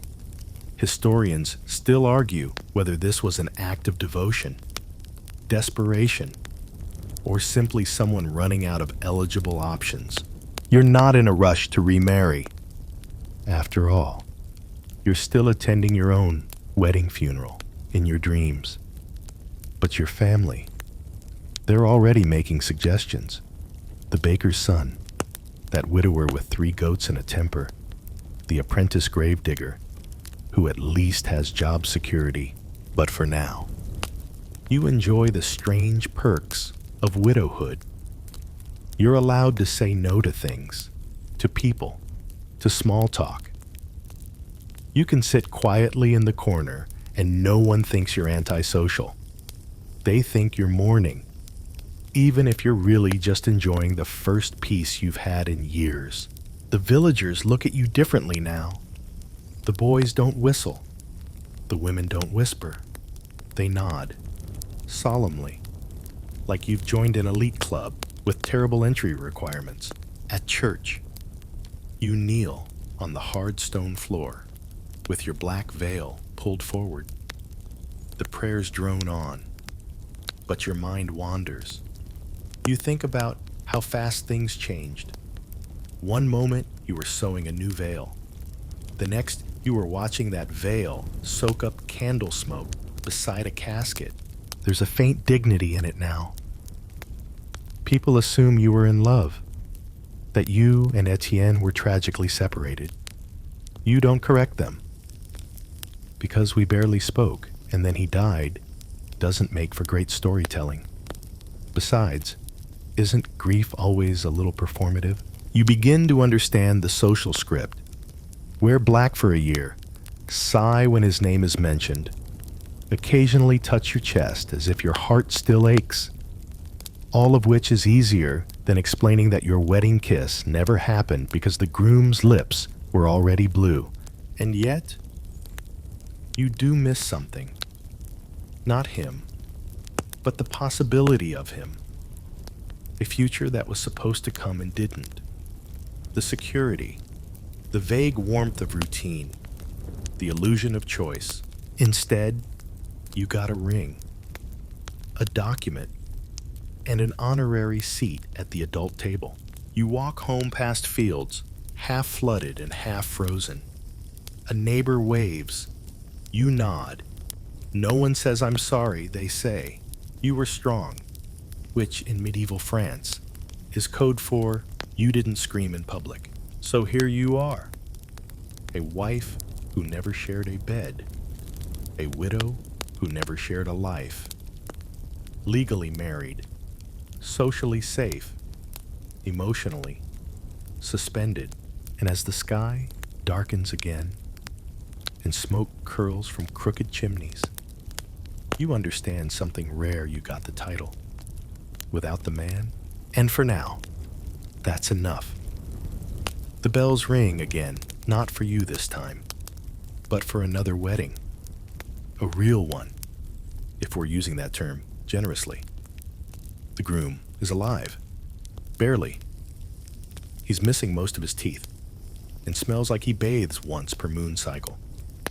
But his pulse is confirmed. You stand in the back of the church, your widow's veil hiding your expression. You are what people call experienced, even though your marriage could fit on a teaspoon. Here's where things get especially ironic. Love is not required. It never was. Not for you. And not for the bride currently trembling at the altar as her father hands her over like livestock with emotions. In 14th century France, marriage is about survival, about alliances, about what you bring, what you carry, what your womb can produce. A beating heart is optional. Consent even more so. Or, your mainstream fact marriages were typically arranged by families, with the woman's opinion considered about as important as the opinion of the family goat. It was normal, expected for girls to be married as early as 12, especially if the dowry was sorted. And if your intended happened to die before the ceremony, no problem. Just marry him anyway. That way, your purity isn't questioned, your dowry isn't wasted, and everyone still gets to pretend things went according to plan. The fringe tidbit.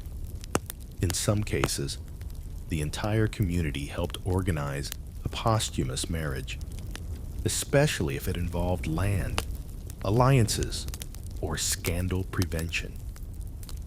There's one tale, half record, half gossip of a village in Normandy that staged a full wedding to a deceased blacksmith because he'd impregnated a local girl before dying of a cart accident. The ceremony included bells, bread, and a small wake. The ring was tied to the girl's finger with twine. The guests cried, mostly from the smoke.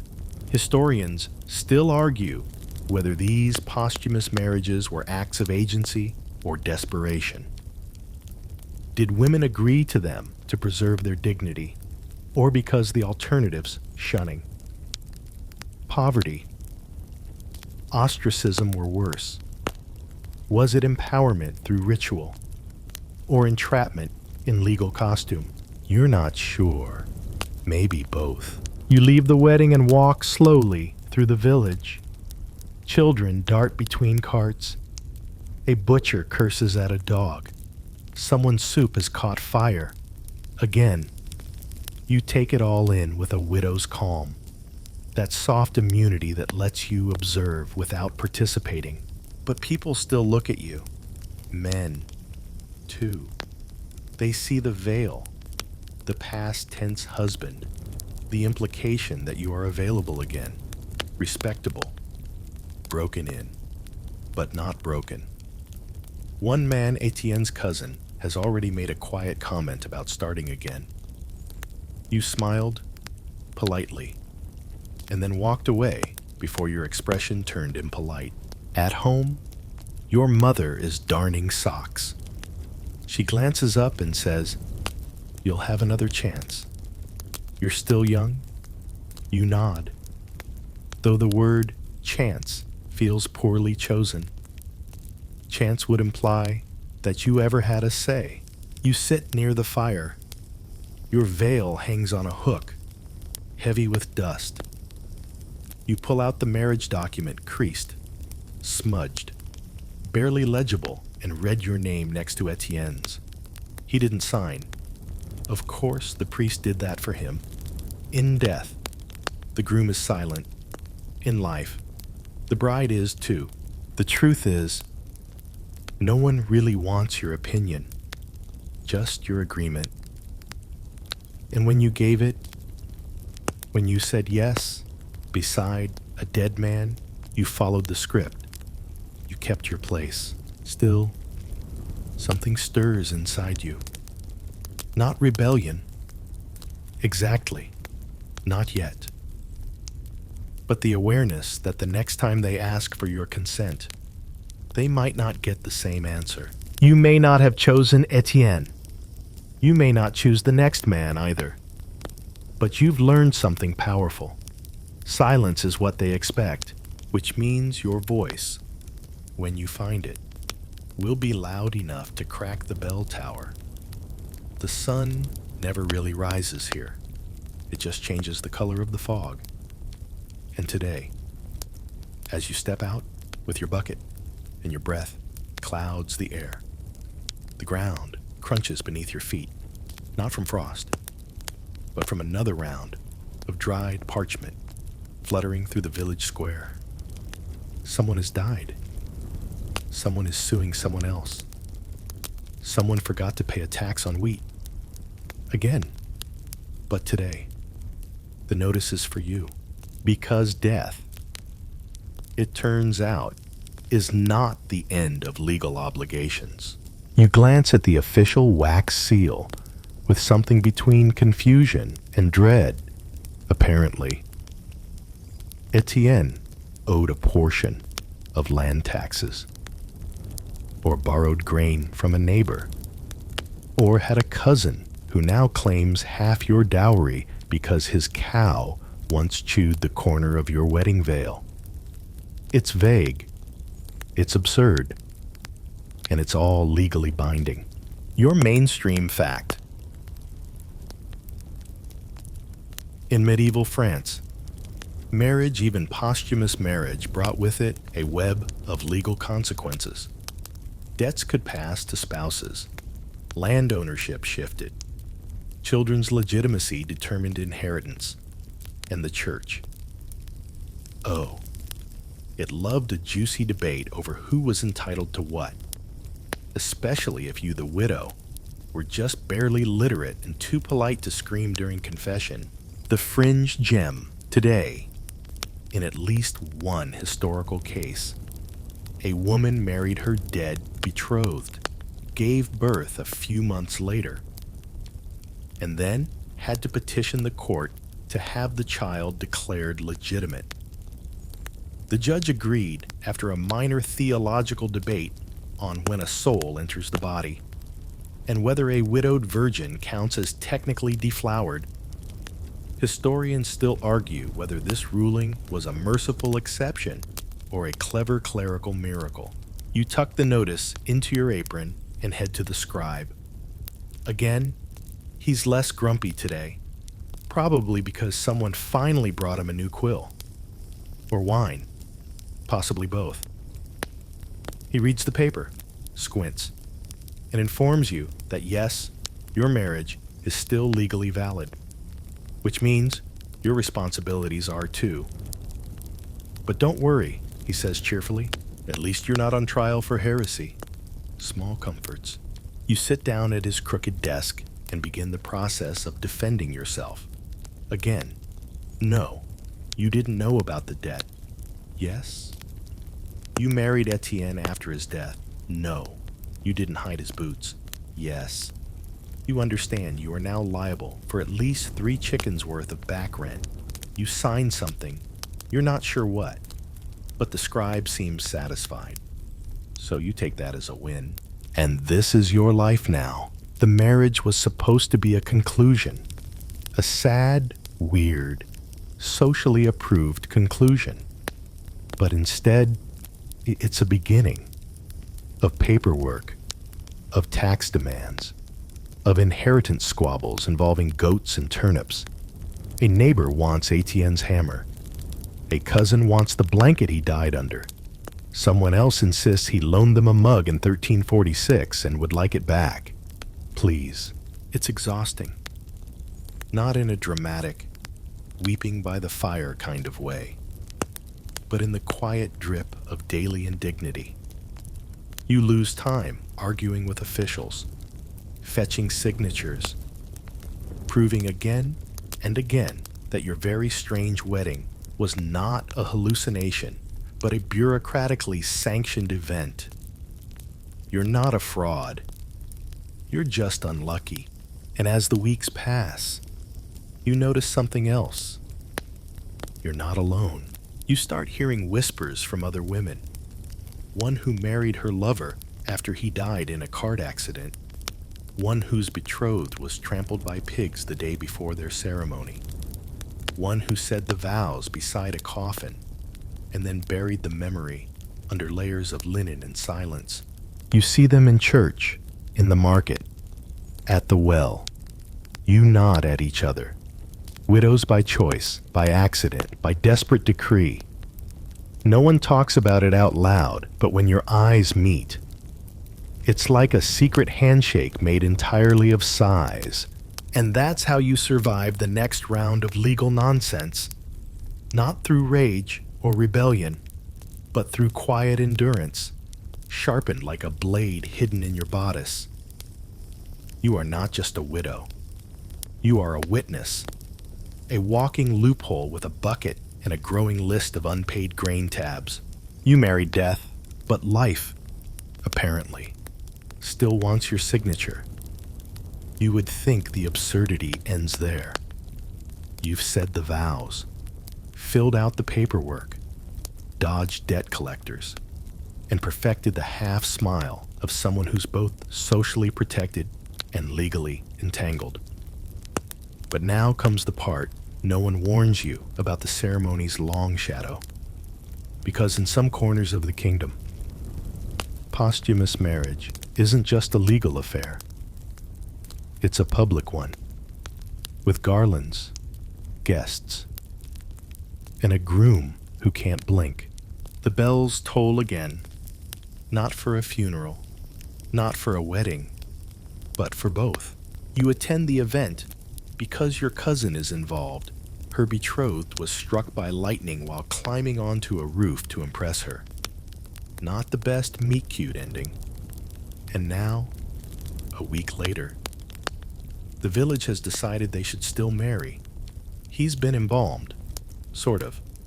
Mostly just wrapped in linen, with herbs stuffed into unpleasant places.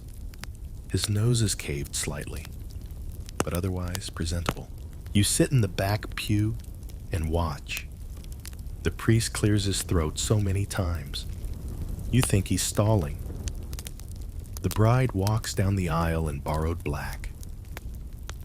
The coffin sits upright by the altar, propped like a nobleman watching from the best seat in the house. A sword has been laid across it, symbolic, sharp, and deeply awkward. Here's your mainstream fact in some posthumous weddings, especially those with noble or legal significance. The ceremony took place as if the groom were still alive. A priest would recite the vows, sometimes directly to the body, and the bride would respond accordingly. Witnesses stood by. In rare cases, rings were exchanged. A ribbon might be tied between hand and coffin. And yes, people cried, sometimes from sadness, sometimes from the smell. The fringe fact: there are scattered accounts of ceremonies involving not just the body, but full ritual elements, funeral chants blending into nuptial prayers, a wedding feast held next to the grave, even a final kiss placed on the forehead of the deceased. One witness described it as a wedding of flesh to shadow. Another called it an act of mercy or madness. Historians still argue whether these hybrid ceremonies served more to honor the dead or to protect the living from shame and social chaos. Your cousin doesn't cry. She stares straight ahead, lips pressed into a line that says she's somewhere between resignation and resolve. The priest mumbles through the Latin when the vows are done. He places a thin circlet of silver on her finger and gently touches the edge of the coffin. There's a moment of silence so complete. You hear the wind slip through the broken church window.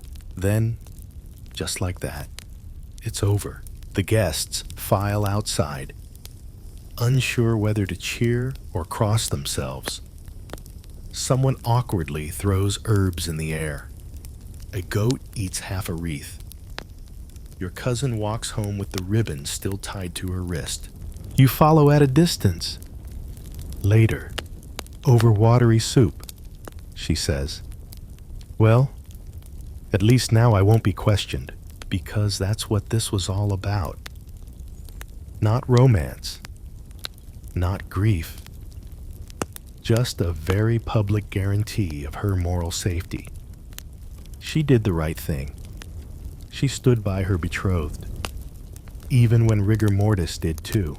And as the candles gutter out and you sit quietly in your corner, you realize you're not just witnessing these ceremonies. You're part of a growing tradition, a society that pretends death doesn't interrupt destiny, that clings to the ceremony like a shield. You pull your own wedding ribbon from the drawer. It's frayed, faded, still faintly smells of rose water and dust. You tuck it away again, carefully, because while your husband rests in the churchyard, your reputation still walks the village paths. And in the 14th century, that's the real afterlife. The months pass like melting wax, slow, silent, and inevitable. You go about your life with your hands full and your eyes half open. Sometimes you forget you're married. Sometimes you forget he's dead. And sometimes you forget there was ever a difference. Your widow's veil is fraying at the edge now, not from grief, but from wear. It brushes your shoulders as you stir the pot, feed the chickens, or fetch water from the same well where everyone shares gossip and parasites in equal measure. Etienne is gone, but your marriage, it's still there, like a stubborn stain on the church floor, quiet, dried, and impossible to scrub out. Your mainstream fact, even after the ceremony is over and the paperwork is sealed, your status as a posthumously married woman follows you for life. You are recognized by the church as a legitimate spouse and therefore expected to act like one. You inherit only what the village agrees on, are bound by your virtue, and often used as an example to younger girls. Look at her, they say. She did the right thing, even when it was awful. What they don't say is that the right thing felt more like a trap than a triumph. The fringe detail.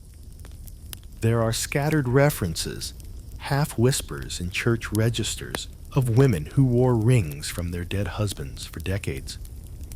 Some refused to remarry.